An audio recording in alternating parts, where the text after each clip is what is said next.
Hello dear student. आज हम बात करेंगे हमारे भौतिक के क्लास 2 के बारे में। कल हमने पहला पार्ट देखा, क्लास 1 देखा, ठीक है, जिसमें भौतिक के मापन से संबंधित, इकाई से संबंधित जितने भी क्वेश्चन हैं हमने कवर किए। वो सभी इकाई जो है आपके एग्जाम के दृष्टिकोण से बहुत महत्वपूर्ण रहेगा। आगे चलकर मैं उसका यूनिट कन्वर्जन भी बताऊंगा, एसआई वगैरह में जैसे अपन देखते हैं, ठीक है। एमएलटी के फॉर्म में लिखना भी अपन सीखेंगे उसको, क्योंकि वहां से भी क्वेश्चन उठाया जाता है। तो अगर हम बात करें आज क्लास 2 में, तो हम इसमें बात करेंगे कि जो भी पदार्थ होते हैं, है ना, उसके जो गुण हैं, प्रॉपर्टीज है, उसके बारे में, ठीक है, क्योंकि यहाँ प्रॉपर्टी से संबंधित भी क्वेश्चन पूछा जाता है। तो धीरे धीरे अपन जो है फिजिक्स के पोर्शन को पहले कंप्लीट करेंगे, फिर केमिस्ट्री, फिर बायोलॉजी। लगभग फिजिक्स में आपको 300 से 400 क्वेश्चन मैं कराऊंगा, जो आपके एग्जाम के दृष्टिकोण से लगभग इंपॉर्टेंट रहेगा, है ना।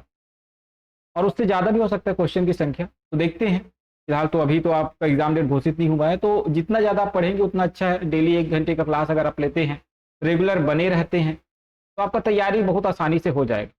ठीक है, अगर आप बाद में देख लेंगे, बाद में ऐसा कर लेंगे, ऐसा सोचेंगे, तो सिलेबस तो कभी पूरा होने से रहा नहीं। ठीक, तो चलिए देखते हैं पहला क्वेश्चन। पहला क्वेश्चन है, एक सुई पानी में डूब जाती है, जबकि लोहे से बना पानी जहाज पानी में तैरता है, क्योंकि सुई की नोक नुकीली होती है, जहाज सपाट होता है, जहाज एक शक्तिशाली इंजन द्वारा चलाया जाता है, सुई का आपेक्षिक घनत्व उसके द्वारा हटाए हुए आपेक्षिक घनत्व से अधिक होता है। ठीक, तो इसका करेक्ट आंसर हो जाएगा डी। सुई का आपेक्षिक घनत्व उसके द्वारा हटाए गए पानी के अपेक्षिक घनत्व से अधिक होता है। अब देखो, अपेक्षिक घनत्व क्या होता है, इसको समझते हैं। ठीक है, अपेक्षिक घनत्व, अपेक्षिक घनत्व, ठीक है, ये क्या होता है, इसको समझते हैं। अपेक्षिक घनत्व क्या होता है, वस्तु के भार, है ना, किसी भी वस्तु के भार, वस्तु के भार बटा वस्तु द्वारा हटाए गए जल के भार, वस्तु द्वारा हटाए गए जल के भार, जल के भार का अनुपात क्या कहलाता है, अपेक्षिक घनत्व कहलाता है। ठीक है, याद रखेंगे। ठीक, अगर किसी भी वस्तु का अपेक्षिक घनत्व, देखो पहले तो हम बात करें कि जल का जो अपेक्षिक घनत्व है, ठीक है, जो वाटर होता है, इसका जो अपेक्षिक घनत्व होता है कितना होता है, 1 होता है। ठीक है, कितना होता है, 1 होता है। यदि किसी वस्तु का अपेक्षिक घनत्व 1 से कम होता है तो वो तैरते हैं। ठीक है, याद रखेंगे। किसी भी वस्तु का अगर अपेक्षिक घनत्व जो है 1 से अगर कम है तो क्या करेगा, तैरेगा। ठीक है, याद रखेंगे। 1 से कम, 1 से कम जब रहेगा तब वो क्या करेगा, पानी में तैरेगा, तैरेगा। याद रखें, अपेक्षिक घनत्व 1 से कम रहेगा तो पानी में तैरेगा, और 1 से अधिक रहेगा तो डूब जाएगा। तो ये कॉन्सेप्ट आप याद रखेंगे। ठीक है, कोई भी कभी भी आया एग्जाम में आपको ऐसा भी दे सकता है कि किसी वस्तु का अपेक्षिक घनत्व तो इतना है, तो आप बताइए कि वह पानी में तैरेगा कि डूब जाएगा। तो याद रखेंगे, कभी भी 1 से कम होता है अपेक्षिक घनत्व तो वो तैरता है, ठीक है, और 1 से अधिक होता है तो वो डूबता है। ठीक, चलिए दूसरा क्वेश्चन देखते हैं। दूसरा क्वेश्चन है, समुद्र में नदी की अपेक्षा तैरना आसान होता है, क्योंकि समुद्री जल नमकीन होता है, समुद्री जल गहरा होता है, समुद्री जल भारी होता है, समुद्री जल हल्का होता है। तो याद रखेंगे, समुद्र में नदी की अपेक्षा तैरना आसान तो होता है, क्योंकि समुद्री जल क्या होता है, नमकीन होता है। नमक के कारण जो होता है भार कम एहसास होता है और तैरने लग जाता है। समुद्री जल क्या होता है, नमकीन होता है। ठीक है, क्योंकि नमक मतलब NaCl होता है समुद्र में, याद रखेंगे। ठीक, तो ये इसका आंसर हो जाएगा ए। चलिए अगले क्वेश्चन की ओर बढ़ते हैं। अगला क्वेश्चन है, जब कुएं में पानी की बाल्टी को ऊपर खींचते हैं तो हमें महसूस होता है कि बाल्टी पानी की सतह से ऊपर भारी हो गई है, पानी की सतह से ऊपर हल्की हो गई है, पानी से बाहर आकर स्थिरता खो बैठी है, पानी से बाहर आकर उसके द्रव्यमान में वृद्धि हुई है। ठीक है, तो जब भी आप देखे होंगे कुआं वगैरह अगर गए होंगे कभी, तो आपको पता होगा कि जब पानी में रहता है बाल्टी ना, तो बहुत हल्का लगता है, इतना खींचना उसको एकदम आसान लगता है। लेकिन जैसे ही पानी से ऊपर आता है ना, वो भारी होता है, मतलब उसको हमको ऐसा लगता है कि बहुत भारी हो गया है। ठीक है, तो पानी की सतह से ऊपर आने पर क्या होता है, भारी होता है। अब देखो ऐसा क्यों होता है, क्योंकि ये आर्किमिडीज के, किसके, आर्किमिडीज के प्लवन सिद्धांत, आर्किमिडीज के प्लवन सिद्धांत, प्लवन भी बोलते हैं, प्लवन सिद्धांत, आर्किमिडीज के प्लवन सिद्धांत के अनुसार जो है, किसी भी वस्तु का भार पानी में कम तथा पानी की सतह से ऊपर अधिक प्रतीत होती है। मतलब आर्किमिडीज का सिद्धांत है, ठीक है, वो कहते हैं कि किसी भी वस्तु का भार जो है पानी में कम और पानी के ऊपर जैसे ही उसकी सतह पर आता है तो अधिक प्रतीत होता है। ठीक है, याद रखना। अब ऐसा क्यों होता है, क्यों अधिक प्रतीत होता है, तो वस्तु के भार में, यहां लिख देता हूं मैं, वस्तु के भार में, वस्तु के भार में, वस्तु के भार में कमी, वस्तु के भार में कमी पानी द्वारा, पानी द्वारा वस्तु पर, पानी द्वारा वस्तु पर ऊपर की दिशा में, ऊपर की दिशा में, दिशा में, ऊपर की दिशा में लगाए गए बल के कारण होती है, लगाए गए बल के कारण होती है, बल के कारण होती है। ठीक है, याद रखेंगे। ठीक, तथा तथा यह कमी, यह कमी वस्तु द्वारा, वस्तु द्वारा विस्थापित, विस्थापित जल के भार के बराबर होती है, जल के भार के बराबर होती है, भार के बराबर, बराबर होती है, होती है। ठीक है, इतना बात आप याद रखेंगे। ये है आर्किमिडीज के प्लवन सिद्धांत, आप लिख लेंगे इसको। ठीक है, चलिए अगले क्वेश्चन की ओर बढ़ते हैं। चौथा क्वेश्चन है, मथने के पश्चात क्रीम का दूध से पृथक हो जाने का कारण है गुरुत्वाकर्षण बल, संसंजक बल, अपकेंद्री बल, उपयुक्त में से कोई नहीं।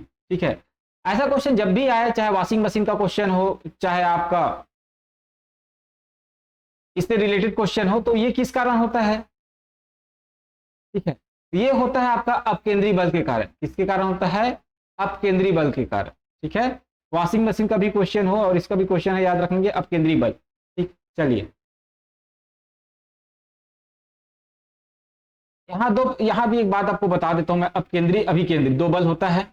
एक होता है अपकेंद्री, ठीक है, और एक होता है अभिकेंद्री बल। क्या होता है इसको आप समझ लीजिए, अभिकेंद्री बल, नाम से ही समझ आ रहा है। अपकेंद्री मतलब केंद्र से बाहर की ओर बल, केंद्र से बाहर की ओर बल, बाहर की ओर बल, और बल, केंद्र से बाहर की ओर बल। अभिकेंद्री बल क्या होता है, केंद्र की से, केंद्र की ओर बल, केंद्र के अंदर की ओर, केंद्र की ओर या केंद्र के अंदर की ओर बल, ऐसा लिख सकते हो, केंद्र की ओर बल। ठीक है, मतलब ये अंदर की ओर लगता है और ये बाहर की ओर लगता है। ठीक है, अभिकेंद्री, अपकेंद्री, अभिकेंद्री। चलिए अगले क्वेश्चन की ओर बढ़ते हैं। बर्फ जमी झील के अंदर मछलियां जीवित रहती है क्योंकि मछलियां नियत तापी जीव है। मछलियां बर्फ में शीत निष्क्रिय हो जाती है। झील की तली पर जल नहीं जमता। बर्फ उष्मा का उत्तम चालक है। ठीक है, तो इसका करेक्ट आंसर हो जाएगा, देखो मछलियां बर्फ के झील के अंदर क्यों जीवित रहेगी, क्योंकि झील की तली पर बर्फ कभी भी नहीं जमता, इस कारण वो जीवित रहती है। ठीक है, चलिए समुद्र में प्लवन करते हुए, है ना, मतलब ऊपर आते हुए आइसबर्ग का कितना भाग समुद्र की सतह से ऊपर होता है? आइसबर्ग का कितना भाग जो है, आइस का टुकड़ा अगर हम बात करें तो कितना भाग समुद्र के से, या आइसबर्ग का कितना भाग समुद्र की सतह से ऊपर होता है? तो इसका करेक्ट आंसर हो जाएगा 1/9 भाग। याद रखें कितना भाग, 1/9 भाग। ठीक है, चलिए अगले प्रश्न की ओर बढ़ते हैं। अगला प्रश्न है,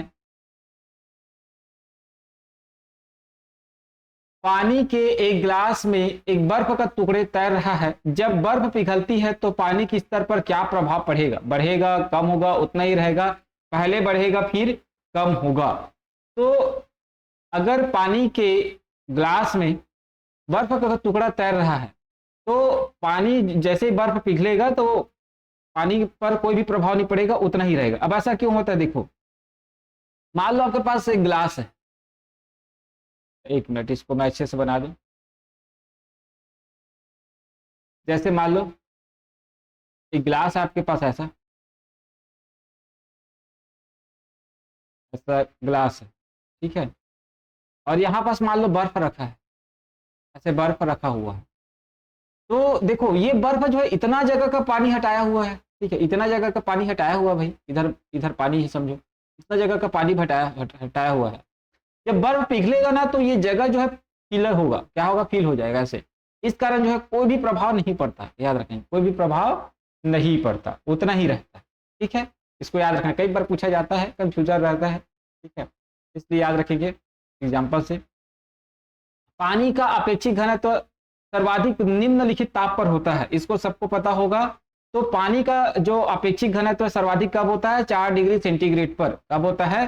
4 डिग्री सेंटीग्रेड पर होता है दोस्तों। ठीक है, याद रखेंगे। एक मिनट रुकेंगे थोड़ा सा।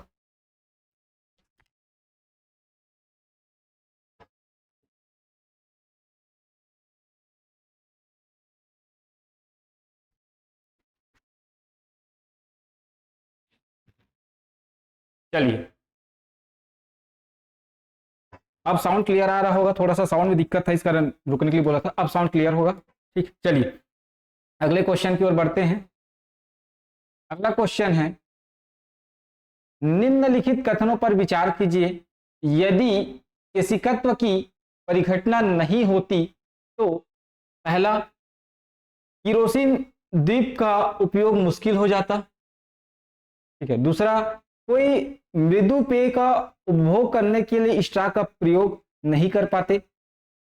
तीसरा, स्याही शोक पत्र काम करने में विफल हो जाता। चौथा, बड़े बड़े पेड़ जिन्हें हम अपने चारों ओर देखते हैं पृथ्वी पर नहीं उगते। तो यहाँ क्या पूछता है कि अगर केशिकत्व की जो परिघटना है नहीं होती तो क्या होता करके, है ना। केशिकत्व का मतलब आप समझते होंगे, केशिकत्व का मतलब क्या होता है कि किसी भी लिक्विड को ऊपर की ओर चढ़ना, है ना, ऊपर की ओर चढ़ना क्या कहलाता है? केशिकत्व कहलाता है। केशिकत्व की क्रिया में क्या होता है? कोई भी जो लिक्विड पदार्थ है ऊपर की ओर चढ़ता है। जैसे कि आप देखे होंगे मिट्टी तेल में, या फिर आप दिया जलाते हैं रोज तो देखे होंगे कि तेल धीरे धीरे ऊपर की ओर चढ़ता है बत्ती में, है ना, दिया जलते रहता है। ठीक है, उसको बोलते हैं केशिकत्व की घटना।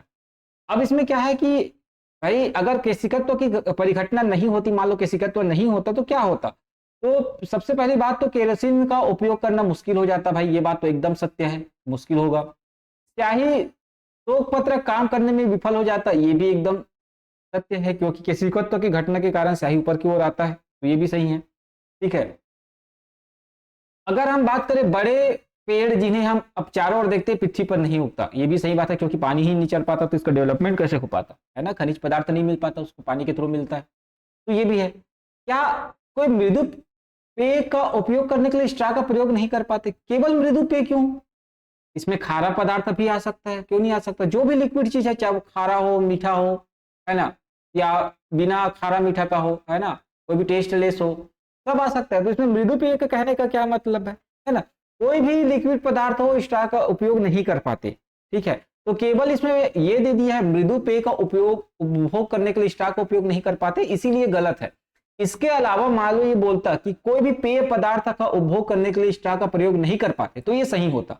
लेकिन यहाँ केवल एक शब्द दे दिए मृदु पेय, खारा पेय का क्या उपयोग कर पाएंगे? क्या नहीं कर पाएंगे, क्योंकि भाई जब स्ट्रा ऊपर चढ़ा ही नहीं पाएगा, केशिकत्व का घटना ही नहीं होगा तो स्ट्रा कैसे ऊपर चढ़ा पाएगा?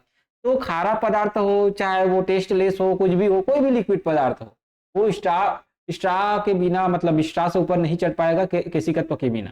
ठीक है, तो यहाँ शब्द का उपयोग कर दिया मृदु पे, इसीलिए ये गलत है, याद रखेंगे। बाकी जो है कथन जो है वो सही है। ठीक है, तो 1 3 4 हमारा सही है, तो बी ऑप्शन इसका करेक्ट हो जाएगा। कौन सा ऑप्शन करेक्ट हो जाएगा? बी करेक्ट हो जाएगा, याद रखेंगे। ठीक है, ऐसे क्वेश्चन को ऐसे हैंडल किया जाता है, आप इसको अच्छे से समझिएगा। चलिए अगले प्रश्न की ओर बढ़ते हैं।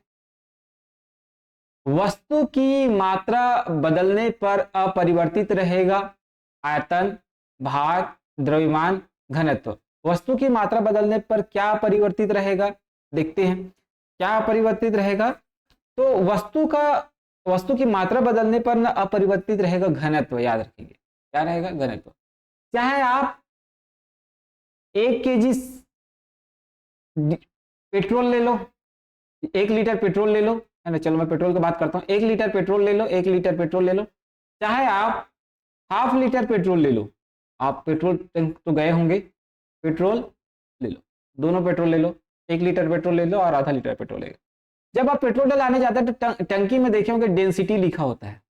ठीक है, डेंसिटी लिखा होता है पेट्रोल का, देख के आप आइएगा कभी, अगर ध्यान नहीं दी है तो डेंसिटी लिखा होता है। आप जब जाते हैं पेट्रोल टंकी में तो आप उनको बोलते हैं कि भैया 1 लीटर पेट्रोल डालो, तो भी डेंसिटी उतना ही लिखा रहेगा। और जब आप उनको बोलते हैं ना कि ½ लीटर पेट्रोल डाल दो, तो भी डेंसिटी उतना रहेगा। चाहे आप बोलते होंगे 500 रुपये का पेट्रोल डाल दो, तो भी डेंसिटी उतना ही रहेगा। चाहे आप बोलते होंगे कि 50 रुपये का पेट्रोल डाल दो, तो भी डेंसिटी उतना ही रहेगा। डेंसिटी में कोई भी फर्क नहीं पड़ने वाला, याद रखेंगे। ठीक है, क्योंकि डेंसिटी क्या होता है? डेंसिटी होता है मास बाय वॉल्यूम। क्या होता है? Mass by volume. Mass by volume को ही क्या बोला जाता है? डेंसिटी बोला जाता है। मास क्या होता है? तो इसको बोलते हैं हिंदी में द्रव्यमान। ठीक है, इसको क्या बोलते हैं हिंदी में? द्रव्यमान बोलते हैं, द्रव्यमान। और वॉल्यूम को हिंदी में क्या बोलते हैं? आयतन, आयतन। ठीक है, तो द्रव्यमान बटा आयतन ही क्या कहलाता है? आपका डेंसिटी कहलाता है, याद रखेंगे। तो कभी भी क्वेश्चन आ जाए कि घनत्व क्या होता है, तो इस फार्मूला को याद रखेंगे, मास बाय वॉल्यूम, है ना, मास अपान जो वॉल्यूम होता है वही क्या होता है? डेंसिटी। तो डेंसिटी नहीं बदलता भाई, मास बदल सकता है, द्रव्यमान बदल सकता है, आयतन बदल सकता है। ठीक है, क्योंकि कम ज्यादा हो सकता है। ठीक है, भार बदल सकता है, लेकिन कभी भी आपका जो डेंसिटी है वो नहीं बदलता। आप पेट्रोल पंप का जो एग्जांपल दिया हूं बेस्ट एग्जांपल होता है, अगर आपको समझना है इसको आप गौर कीजिएगा। कभी पेट्रोल पंप जाएंगे तो आपको एकदम समझ आ जाएगा, है ना, रियल लाइफ एग्जांपल बता रहा हूं आपको मैं। चलिए अगले क्वेश्चन की ओर बढ़ते हैं। 11वां क्वेश्चन है, वर्षा की बूंद गोलाकार आकृति का क्या कारण है? ठीक है, जो वर्षा का बूंद है वो गोलाकार आकृति बनाता है, उसका कारण क्या है? ठीक है, आपको बताना है। तो इसका कारण है द्रव का घनत्व, दूसरा है पृष्ठ तनाव, तीसरा है वायुमंडलीय दाब, चौथा है आपका गुरुत्व। तो वर्षा की बूंद जो गोलाकार आकृति बनाता है, इसका कारण होता है पृष्ठ तनाव। क्या होता है? Surface tension. क्या होता है दोस्तों? सरफेस टेंशन, याद रखेंगे। ठीक है, सरफेस टेंशन। सरफेस टेंशन जो है इसका मेन कारण होता है। चलिए जानते हैं। ठीक है, अब क्या होता है सरफेस टेंशन, इसको भी बात कर लेते हैं कि जो गोलाकार आकृति के जो पृष्ठ क्षेत्रफल होता है ना, जो सरफेस एरिया होता है, ठीक है, आकृति का जो सरफेस एरिया होता है, याद रखें, सरफेस एरिया, पृष्ठ एरिया, सरफेस एरिया। ठीक है, जो अन्य आकृति होती है, ये गोलाकार का जो सरफेस एरिया होता है, जैसे कोई भी वस्तु गोल है तो इसका जो सरफेस एरिया, और मान लो एक वस्तु है जो ऐसा चौड़ा है, ठीक है, इसका जो सरफेस एरिया होगा, सरफेस एरिया, ठीक है, दोनों का सरफेस एरिया, ठीक, अगर बात करते हैं तो इसका सरफेस एरिया हमेशा, गोलाकार का जो सरफेस एरिया होगा वो कम होगा। क्या होगा? कम। और इसका सरफेस एरिया हमेशा अन्य वस्तु जो है, केवल गोलाकार को छोड़कर अन्य जितने भी वस्तु है उसका जो सरफेस एरिया होगा वो हमेशा क्या होगा? ज्यादा होगा। क्या होगा? ज्यादा होगा। ठीक है, ज्यादा होता है। ठीक है, तो पृष्ठ तनाव के गुण के कारण जो होता है ना, द्रव का जो स्वतंत्र न्यूनतम पृष्ठ क्षेत्रफल घेरने का प्रयास करता है। ठीक है, ये क्या करता है? न्यूनतम पृष्ठ क्षेत्र जो है घेरने का जो है कार्य करता है। ठीक है, प्रयास करता है, इस कारण जो है ये क्या होता है? गोलाकार बन जाता है। क्या बन जाता है? गोलाकार। ठीक है, एकदम ये अपने आप को घेरने का और घेरने का प्रयास करता है, इस कारण गोलाकार बन जाता है। तो याद रखेंगे कभी भी वर्षा के बूंद का जो सरफेस या बोल सकते हैं पृष्ठ जो क्षेत्रफल होता है वो हमेशा कम होता है अन्य वस्तु से। इसको भी पूछा जाता है एग्जाम में, तो याद रखेंगे, आपको देगा, ठीक है, क्रम में जमाइए करके, तो यहां से भी क्वेश्चन बनता है। चलिए अगले क्वेश्चन की ओर बढ़ते हैं। अगला क्वेश्चन है, तेल जल के तल पर फैल जाता है क्योंकि तेल जल की अपेक्षा अधिक घना है, तेल जल की अपेक्षा कम घना है, तेल का तल तनाव पानी से अधिक है, तेल का तल तनाव पानी से कम है। तो तेल जल के तल पर फैल जाता है क्योंकि तेल का जो तल तनाव होता है, ठीक है, जो तेल का जो तल तनाव होता है वो पानी से कम हो जाता है, इस कारण फैल जाता है। ज्यादा रहेगा तो डूब जाता, ठीक है, ठीक है, कम रहता है इस कारण वो क्या हो जाता है, फैल जाता है। तैरते रहता है, अभी कहानी आपको सिद्धांत मैं बताया था आगे, ठीक है, अपेक्षिक घनत्व के क्रम में था वो, ठीक है, यहाँ तनाव के तम पे है, टेंशन के, ठीक है, तो याद रखेंगे जो सरफेस टेंशन है उसके कारण कम रहता है तो क्या हो जाता है, फैल जाता है। आगे चलते हैं, अगला क्वेश्चन देखते हैं। यदि साबुन के दो भिन्न भिन्न व्यास के बुलबुलों को एक नली द्वारा एक दूसरे के संपर्क में लाया जाए तो क्या घटित होगा, ठीक है। साबुन के दो भिन्न भिन्न व्यास वाले बुलबुला है, ठीक है, अलग अलग व्यास, मान लो एक छोटा व्यास वाला बुलबुला है, एक बड़ा व्यास वाला बुलबुला है, ठीक है, और उसमें नली में है, तो एक दूसरे के संपर्क में जब लाते हैं, ठीक है, तो क्या होगा, यही पूछा है। दोनों बुलबुलों का आकार वही रहेगा। दूसरा, छोटा बुलबुला और छोटा, बड़ा बुलबुला और बड़ा हो जाएगा। तीसरा है, समान आकार प्राप्त करने के लिए छोटा बुलबुला बड़ा और बड़ा बुलबुला छोटा हो जाएगा। दोनों बुलबुले संपर्क में आते ही फट जाएंगे। तो क्या होता है, आप देखे होंगे कि जब भिन्न भिन्न व्यास वाले बुलबुलों को नली, है ना, एक नली द्वारा एक दूसरे के संपर्क में लाया जाता है तो छोटा बुलबुला जो है और छोटा होता है और बड़ा बुलबुला जो है और बड़ा होते जाता है, ठीक है, याद रखेंगे। तो बी ऑप्शन इसका जो है करेक्ट आंसर हो जाएगा। चलिए अगला क्वेश्चन की ओर बढ़ते हैं। अगला क्वेश्चन है, नैनो द्रव्यों का सर्वाधिक महत्वपूर्ण गुण होता है बल, घर्षण, दाब, तापमान। तो नैनो द्रव्य का सर्वाधिक महत्वपूर्ण गुण होता है घर्षण। क्या होता है, घर्षण। चलिए अगले प्रश्न की ओर बढ़ते हैं। निम्नलिखित में से कौन सा पेट्रोलियम परिष्करण का उपोत्पाद है, ठीक है, मतलब पेट्रोलियम के परिष्करण करने से कौन सा उत्पाद जो है, मतलब पेट्रोलियम पदार्थ बनता है, ठीक है, याद रखेंगे। तो देखो कौन सा पदार्थ है, ठीक है, किसका उसका वो होता है, पेट्रोलियम परिष्करण का उत्पाद है, ठीक है, देखते हैं। तो आपके पास है पेट्रोल, चारकोल, कोयला और एस्फाल्ट, ठीक है, तो इसका सही आंसर हो जाएगा एस्फाल्ट। मोस्ट इंपॉर्टेंट क्वेश्चन समझता हूं मैं इसको, ठीक है, आप टिक लगा लेंगे क्योंकि इसको पूछा गया है, 2-3 बार पूछा गया है एस्फाल्ट। अब देखते हैं क्या होता है। अपरिष्कृत पेट्रोलियम के निरंतर जो प्रभाजी आसवन विधि आप जानते होंगे, प्रभाजी आसवन द्वारा औद्योगिक उपयोग के विभिन्न उत्पादन प्राप्त किए जाते हैं, ठीक है, इसके द्वारा, प्रभाजी आसवन विधि द्वारा, प्रभाजी आसवन आसवन विधि द्वारा, ठीक है, इसको मैं विधि में पढ़ाऊंगा, फिजिक्स में आएगा अभी आगे चलकर।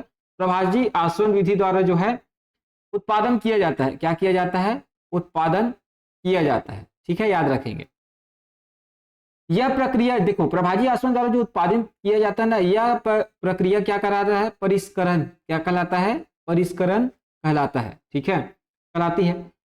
एस्फाल्ट पेट्रोलियम का शोधन करने के दौरान उत्पन्न होता है। जब पेट्रोलियम पदार्थ का परिष्करण किया जाता है तो क्या उत्पन्न होता है, एस्फाल्ट उत्पन्न होता है, याद रखेंगे। जब पेट्रोलियम का परिष्करण करते हैं तो एस्फाल्ट जो है उत्पादन होता है, याद रखेंगे, मोस्ट इंपॉर्टेंट है, ठीक है, क्योंकि पेट्रोल, बहुत लोग इसको पेट्रोल समझेंगे, है ना, तो पेट्रोल टिक लगा कर आ जाएंगे, लेकिन एस्फाल्ट होता है, याद रखेंगे।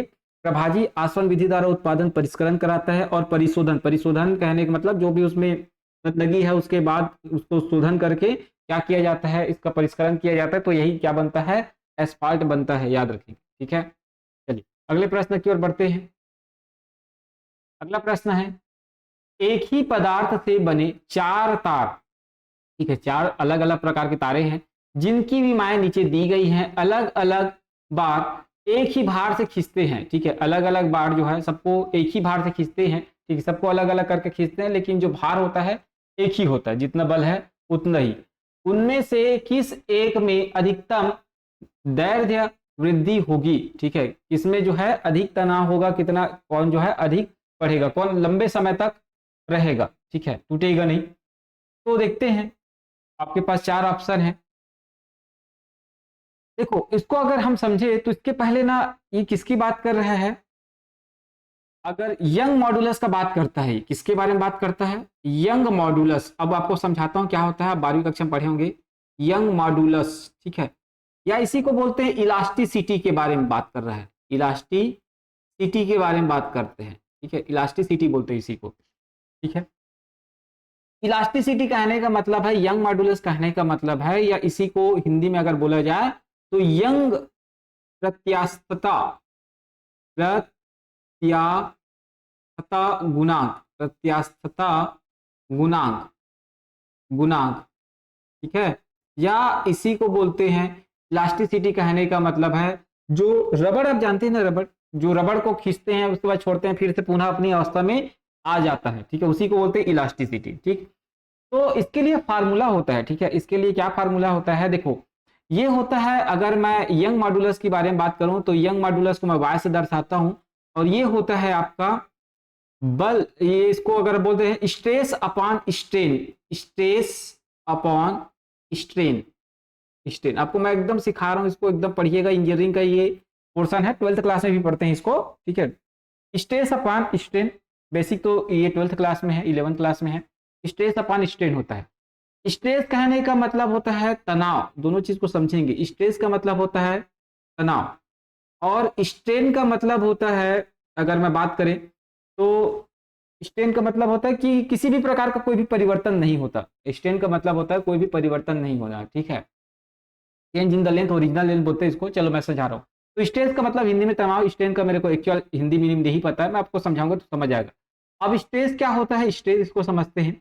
स्ट्रेस, स्ट्रेस क्या होता है इसको आप समझेंगे। एक होता है स्ट्रेस, ठीक है, तो स्ट्रेस होता है फोर्स बाई एरिया। क्या होता है, force by area, force by area. Force का मतलब होता है बल, ठीक है, और एरिया का मतलब होता है क्षेत्रफल। तो फोर्स बाई एरिया होता है।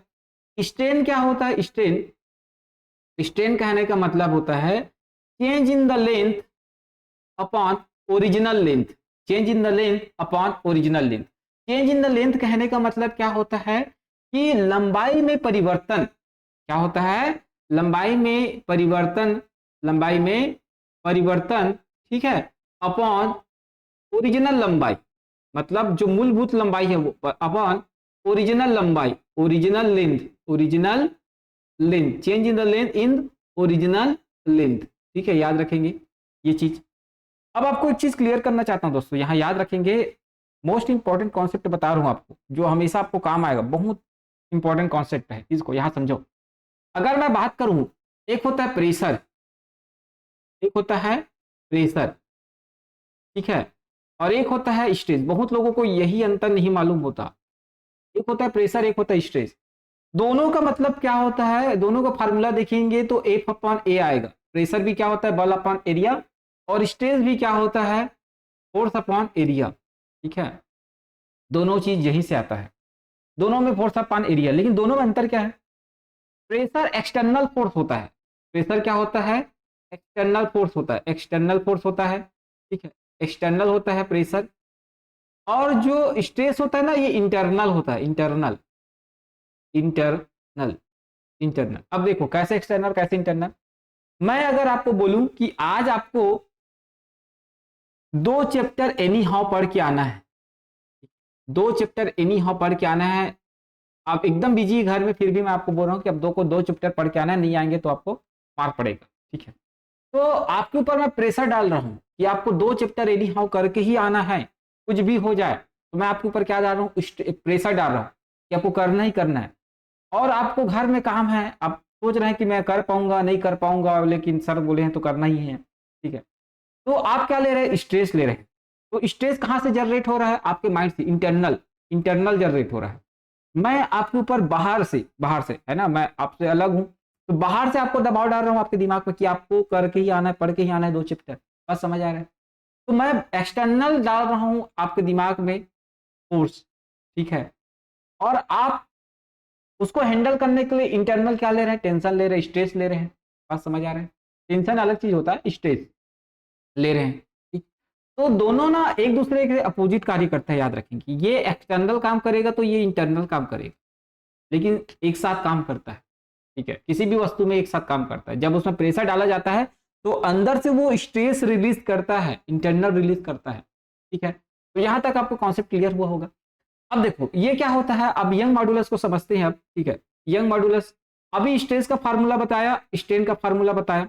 तो स्ट्रेस बराबर होगा एफ अपॉन ए, ठीक है, और स्ट्रेन बराबर होगा डेल एल, और ये एल जो है ऊपर चले जाएगा, है ना, ऐसा। तो ये फार्मूला बन जाएगा एफ इंटू एल अपॉन ए डेल एल। ये होता है चेंज इन द लेंथ, ये ओरिजिनल लेंथ। यहां तक समझ आया? अब देखो, अब इसमें क्या करते हैं, एरिया देखते हैं, एरिया, ठीक है। इसके बारे में बात कर रहा है तो ये होता है तार, और तार कैसा होगा, गोलाकार। तो इसका एरिया क्या होता है तार का, पाई आर स्क्वायर। क्या हो जाएगा, पाई आर स्क्वायर। तो इस फार्मूला में रखते हैं, देखो यहां रख दूंगा मैं, तो यहां मैं इसको क्लियर करता हूं थोड़ा सा, फिर यहां समझा देता हूं। देखो इधर मैं क्लियर कर देता हूं ताकि आपको चीजें क्लियर रहे, यही पास, ठीक। तो यहाँ पास मैं आप समझा रहा हूँ, देखो ध्यान देंगे आप यहाँ से, ठीक है, यहाँ से आप ध्यान देंगे, ठीक है। तो y बराबर क्या हो जाएगा, y बराबर हो जाएगा एफ एल, और ये हो जाएगा एरिया, ये एरिया क्या हो जाएगा, ये वाला एरिया, ये हो जाएगा पाई आर स्क्वायर डेल एल, ठीक है, पाई आर स्क्वायर डेल एल, ठीक है। अब देखो मैं मान के चलता हूं, ठीक है, कि यंग मॉडुलस फोर्स जो है सब में बराबर लगा है ना, फोर्स सब में बराबर लगा। यहाँ बोला है कि एक ही भार से खींचते हैं, तो इसका तो कोई वैल्यू रहा नहीं, इसका कोई वैल्यू रहा नहीं, ठीक है। इसको मैं एक मान लिया, आपको क्षेत्रफल दिया तो मैं एक मान लिया इसको। तो क्या हो जाएगा, डेल एल बराबर क्या हो जाएगा, डेल एल जो होगा इसके ऊपर डिपेंड करेगा ओरिजिनल लेंथ अपॉन जो रेडियस है इसके स्क्वायर के ऊपर, ठीक है। देखो यहाँ देखो, पाई का कोई वैल्यू अपन नहीं मानते, इसको निगलेक्ट कर देते हैं। तो देखो एल, और इसको मैं हटाता हूं, इधर लेके आता हूं, तो ये किसके समानुपाती हो जाएगा, यंग मॉडुलस को नीचे लाता हूं तो देखो इसको मैं क्या किया हूं, आपको समझना इसको थोड़ा सा। मैं क्या किया हूं, y जो है ना ऐसे, एक को एल मान, तो यहाँ एल बचा, पाई को हटा दिया तो आर स्क्वायर बचा, और यहाँ डेल बचा, ठीक है। यंग मॉडुलस में हटाता हूं तो इसको मैं ऊपर लेके चला गया, डेल एल को ऊपर लेके चल, इसको जो है यहाँ लेके आ गया। तो यहाँ आप समझिएगा एल अपन क्या हो जाएगा, आर स्क्वायर अपन ये वाई, इसको मैं हटाऊंगा ये वाई को, ठीक है। तो ये क्या हो जाएगा, डेल एल, और ये हो जाएगा समानुपाती में बदला जाएगा 1/r², l/r² हो जाएगा, क्योंकि ऊपर में एल है तो इसके ऊपर डिपेंड करेगा। मतलब जैसे जैसे आप क्या करेंगे, रेडियस को बढ़ाते जाएंगे तो आपका एल कम होते जाएगा, डेल एल चेंज होते जाएगा, डेल एल बढ़ते जाएगा। तो इसका सही आंसर क्या हो जाएगा उस हिसाब से, ठीक है।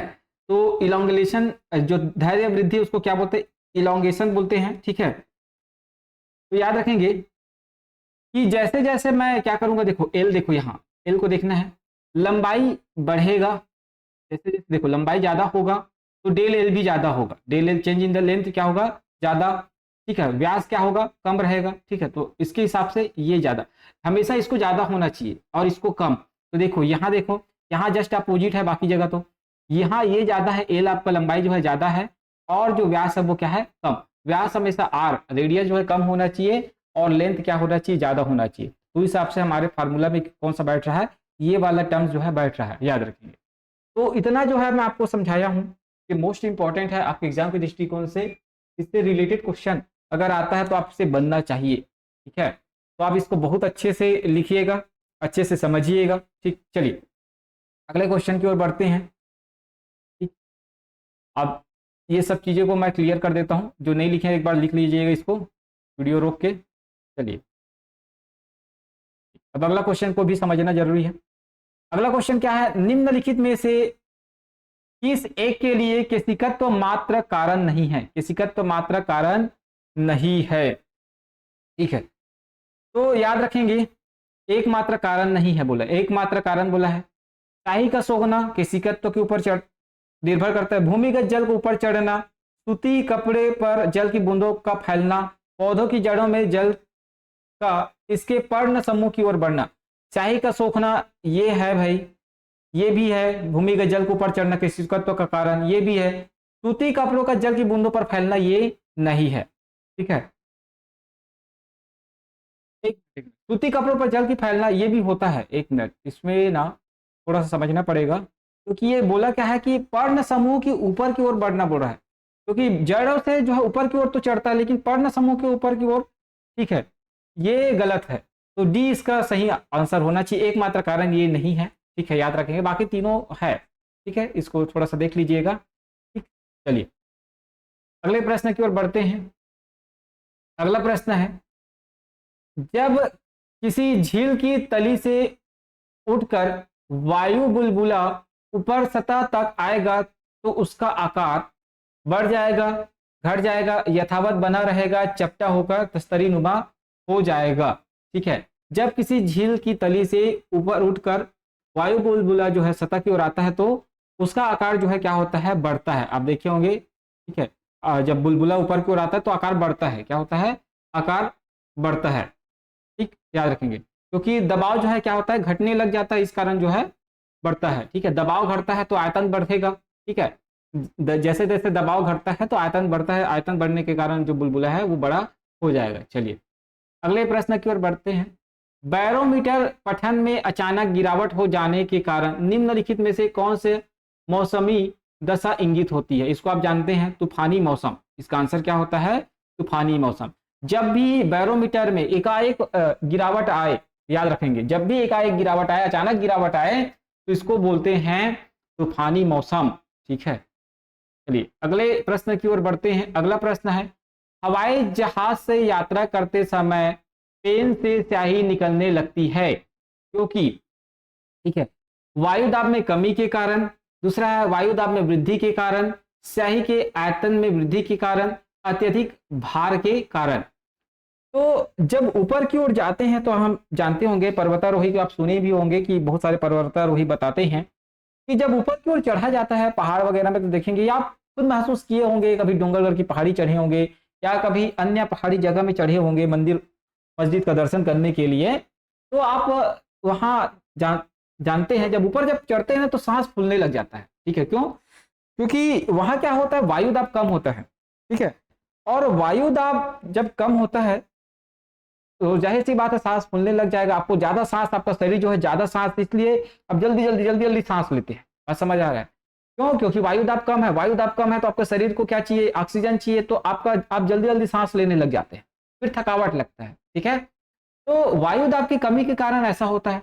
तो वायु दाब की कमी जब होता है, ऊपर में वायु दाब कम होता है और जो आपका पेन है वहां जो है वायु दाब ज्यादा होता है। ठीक है, तो ज्यादा से कम की ओर कोई वस्तु जो है ट्रेवल करती है, या कोई भी लिक्विड पदार्थ तो ज्यादा से कम की ओर ही ट्रेवल करेगा, इस कारण से लिक्विड जो है बाहर आने लग जाता है। ठीक है, याद रखेंगे।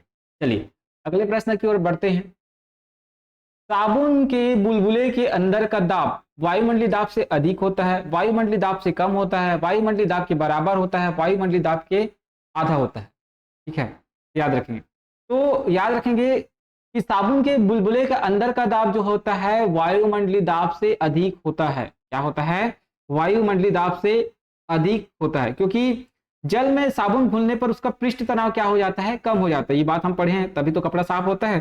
पृष्ठ तनाव क्या हो जाता है, कम हो जाता है। अभी इसी से रिलेटेड मिसेल वाले क्वेश्चन आया था एग्जाम में। ठीक, चलिए अगले प्रश्न की ओर बढ़ते हैं। शीतकाल में जब झील की ऊपरी सतह पर पानी बर्फ में बदल जाता है फिर भी जलीय वस्तु जीवित रहते हैं, क्योंकि इसका अभी आपको आंसर बताया था, डायरेक्ट आंसर बता देता हूं, क्योंकि जल का अपेक्षित घनत्व 4 डिग्री से अधिक रहता, 4 डिग्री से अधिक रहता है, और जिससे बर्फ की ऊपरी सतह के नीचे जो पानी होता है वो क्या है ना, ऊपरी सतह नहीं, एक मिनट, यहाँ मैं ऑप्शन गलत लिखा हूँ।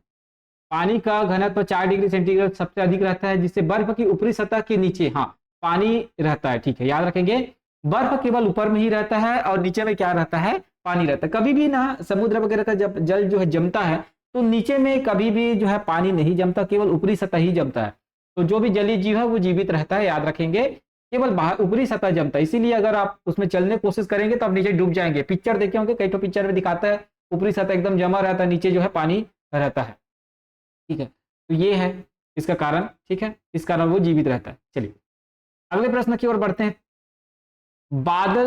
बादलों के वायुमंडल में तैरने का कारण है उनका कम ताप, वेग, दाब, घनत्व। तो कोई भी चीज कब तैरेगा भाई? जब घनत्व उसका क्या होगा? कम होगा। जाहिर सी बात है, क्या है? घनत्व जब कम होगा तो वो क्या लगेगा? तैरने लग जाएगा। ठीक है, याद रखेंगे। चलिए अगले प्रश्न की ओर बढ़ते हैं। याद रखेंगे, है ना, ऐसा क्वेश्चन बहुत इंपॉर्टेंट रहता है कि कोई भी वस्तु कब तैरेगा? जब घनत्व कम रहेगा। ठीक, अगले प्रश्न की ओर बढ़ते हैं। अगला प्रश्न है, पानी के 4 डिग्री सेंटीग्रेड पर शरीर तैरता है, यदि तापमान 100 डिग्री सेंटीग्रेड हो जाए तो शरीर डूब जाएगा, कोई परिवर्तन नहीं होगा। कुछ अधिक भाग पानी में डूबेगा, अधिक आसानी से तैरेगा। ठीक है, तो याद रखेंगे, अधिक आसानी से तैरेगा। जब भी टेम्परेचर जो है ज्यादा होगा तो अधिक आसानी से तैरेगा। देखो, अब इसका कारण बताता हूं। गर्मी के दिनों में वायुमंडल में उपस्थित जल वाष्प, ठीक है, गर्मी पाकर क्या हो जाती है? गर्म हो जाती है, जिससे जल का घनत्व क्या हो जाता है? कम हो जाता है। जो डेंसिटी होता है जल का क्या हो जाता है? डेंसिटी जो होता है कम हो जाता है। याद रखेंगे, डेंसिटी जो होता है कम हो जाता है। ठीक है, घनत्व घटने के कारण जल वाष्प हल्की होकर उड़ती है। ठीक है, घनत्व जैसे ही कम हो जाता है तो जल वाष्प की होकर क्या होगा? ऊपर की ओर उड़ती है। ठीक है, याद रखेंगे। वायुमंडल के ऊपरी भाग में दाब एवं ताप कम होने के कारण क्या होती है? ये जल वाष्प फैलती है और पानी की छोटी छोटी बूंदों में परिवर्तित होकर तैरती है। ठीक है, याद रखेंगे। एक मिनट, एक मिनट, यहाँ ना ये क्वेश्चन थोड़ा सा, एक मिनट दोस्तों, मैं इसको ना थोड़ा थोड़ा सा इसको समझिएगा। मैं इसको आपको दूसरे का आंसर बता रहा था। ठीक है, यहाँ एक मिनट, मैं ये वाला क्वेश्चन का आंसर आपको बता रहा था कि दाब जो है परिवर्तित होकर क्या होता है? घनत्व में परिवर्तित हो जाता है। तो इसको आप एक मिनट सुधार लीजिएगा। ठीक है, मैं वीडियो को तो एडिट वगैरह नहीं करता, तो डायरेक्ट आप सुधार लेंगे। यहाँ गड़बड़ है। ठीक है, 24 का आंसर हो जाएगा डूब जाएगा। इसमें डूबना चाहिए, है ना। 24 का आंसर क्या हो जाएगा? डूब जाएगा। याद रखेंगे। ठीक, बस इतना ही याद रखेंगे, क्योंकि अपेक्षित घनत्व क्या हो जाएगा? क्या होगा? घनत्व क्या हो जाएगा? कम हो जाएगा यहाँ, क्योंकि घनत्व क्या हो जाएगा? डेंसिटी जो होता है यहाँ कम हो जाएगा। ठीक है, तो ये क्या हो जाएगा? डूब जाएगा। ठीक है, याद रखें, शरीर डूब जाएगा। यहाँ करेक्ट आंसर को सुधार लीजिएगा, शरीर डूबता है। 4 डिग्री सेंटीग्रेड पर तैरता है और यदि तापमान 100 डिग्री सेंटीग्रेड हो जाए तो क्या हो जाएगा? ये डूब जाएगा। ठीक, यहाँ पर सब करेक्ट कर लीजिएगा। ठीक, चलिए अगले प्रश्न की ओर बढ़ते हैं। अगला प्रश्न है, लोहे की सुई पानी की सतह पर किस कारण से तैरते हैं रहते हैं? ठीक है, अभी बताया था, इसका आंसर आपको पता होगा, पहले ही क्वेश्चन में आया हुआ था। तो देखते हैं 25वां क्वेश्चन देखते हैं। तो पृष्ठ तनाव के कारण। ठीक है, जिसका पृष्ठ तनाव 1 से कम होगा वो तैरेगा, जिसका पृष्ठ तनाव 1 से ज्यादा होगा वो क्या हो जाएगा? डूब जाएगा। तो पृष्ठ तनाव के कारण ऐसा होता है।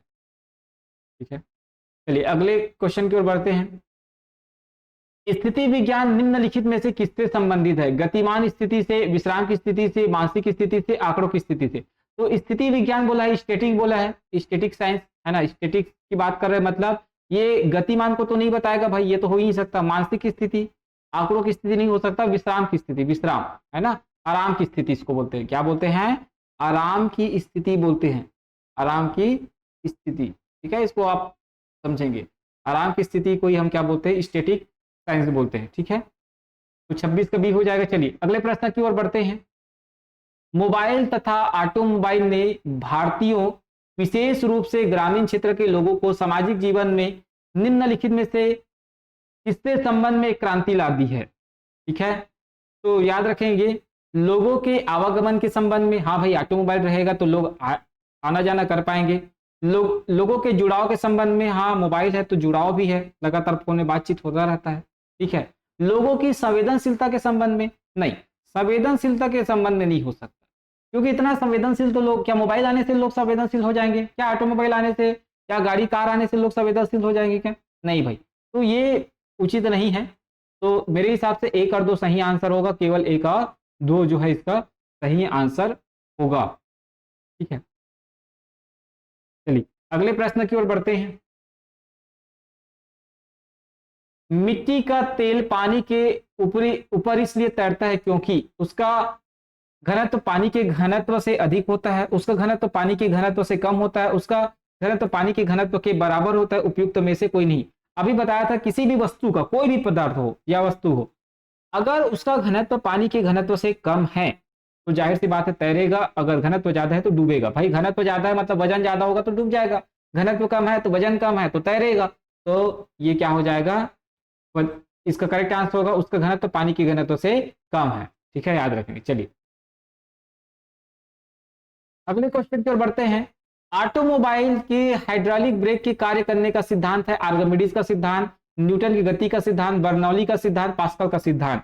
ठीक है, तो याद रखेंगे ये क्या होता है, पास्कल का सिद्धांत। कोई भी हाइड्रोलिक चीज हो, है ना, जो लिक्विड पर काम करता हो, लिक्विड जिसमें डाला जाता है और उसमें जैसे कोई ब्रेक है उसमें लिक्विड रहता है, ठीक है, लिफ्ट है उसमें भी लिक्विड रहता है, वो पास्कल के सिद्धांत पर ही कार्य करता है, याद रखें।